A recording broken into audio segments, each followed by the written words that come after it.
Hello viewers, আসসালামু আলাইকুম। Welcome to medicine life BD. আজকে আমি খুবই গুরুত্বপূর্ণ একটি বিষয় নিয়ে আলোচনা করব। সেটি হচ্ছে গ্যাস্ট্রিক কিংবা অ্যাসিডিটির সমস্যা। বর্তমানে আমাদের চারপাশে প্রচুর লোভনীয় খাবার, যাতে রয়েছে প্রচুর তেল, সাথে রয়েছে খাবারের অনিয়ম, যার কারণে ছোট থেকে বয়স্ক সবাই গ্যাস্ট্রিক কিংবা অ্যাসিডিটির সমস্যায় ভুগে থাকেন। এই জন্য আজকে আমি একটি মেডিসিন নিয়ে আলোচনা করব, যার জেনেরিক নেম হচ্ছে ইসোমিপ্রাজোল। খুবই জনপ্রিয় কিছু ইসোমিপ্রাজোল গ্রুপের মেডিসিন হচ্ছে নেক্সাম, সার্জেল, ম্যাক্সপ্রো, এক্সিয়াম, ইসোম্যাপ ইত্যাদি, যা আপনারা ভিডিওতে দেখতে পাচ্ছেন। সাধারণত বুক জ্বালা পোড়া, টক জাতীয় ঢেকুর, পেপটিক আলসার, গ্যাস্ট্রিক আলসার, বদহজম, বুকে চাপ অনুভব করা, বুকে চিনচিন করা, অধিক গ্যাসের কারণে দম বন্ধ হয়ে যাওয়ার মতো অনুভূতি ইত্যাদি কারণে ডাক্তাররা এই মেডিসিনটি সাজেস্ট করে থাকেন। এখন আমরা আলোচনা করব এর সেবন মাত্রা নিয়ে। এটি ট্যাবলেট এবং ক্যাপসুল আকারে পাওয়া যায়।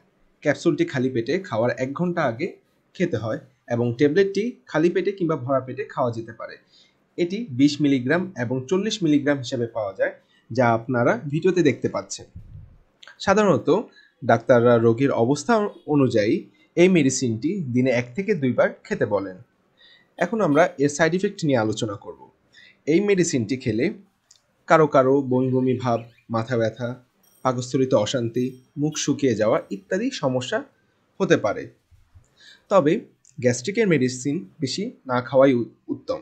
কেননা আমরা অনেকেই হয়তো জানি কিংবা জানি না যে স্বাভাবিক অবস্থায় আমাদের পেটে অর্থাৎ পাকস্থলিতে অ্যাসিড থাকে। আমরা যখন কোনো খাবার খাই, সেই খাবারের মধ্যে থাকা জীবাণু পাকস্থলিতে যেয়ে এই অ্যাসিডের কারণে মারা যায়। কিন্তু অতিরিক্ত গ্যাস্ট্রিকের মেডিসিন খাওয়ার কারণে আমাদের পাকস্থলিতে অ্যাসিডের পরিমাণ কমে যায়, যার ফলে এই জীবাণুগুলো আমাদের পাকস্থলিতে রয়ে যায় এবং আমাদের শরীরে রোগ প্রতিরোধ ক্ষমতা কমে যায়। সেই জন্য খুব প্রয়োজন না হলে গ্যাস্ট্রিকের মেডিসিন না খাওয়াই উত্তম। এখন আসা যাক এই সাবধানতা নিয়ে। যদি আপনার কিডনি কিংবা লিভারের সমস্যা থাকে, তাহলে এই মেডিসিন গ্রহণে সাবধান থাকবেন। গর্ভাবস্থা এবং স্তন্যদানকালে অবশ্যই ডাক্তারের পরামর্শ নিয়ে মেডিসিনটি খেতে হবে। এখন আসা যাক এর মূল্য নিয়ে।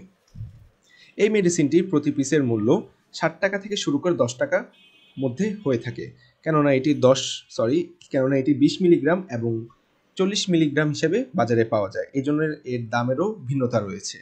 এখন আসা যাক এর সংরক্ষণ পদ্ধতি নিয়ে। মেডিসিনটি শুষ্ক স্থানে 30 ডিগ্রি সেলসিয়াসের কম তাপমাত্রায় সংরক্ষণ করতে হবে। আপনি চাইলে অনলাইনে যে কোনো মেডিসিন অর্ডার করতে পারবেন। অর্ডার করার জন্য আমাদের ফেসবুক লিংক ডেসক্রিপশন বক্সে দেওয়া আছে। আমার ভিডিওটি ভালো লেগে থাকলে লাইক দিবেন এবং নতুন নতুন মেডিসিন সম্পর্কে জানতে আমার চ্যানেলটিকে সাবস্ক্রাইব করবেন। ধন্যবাদ।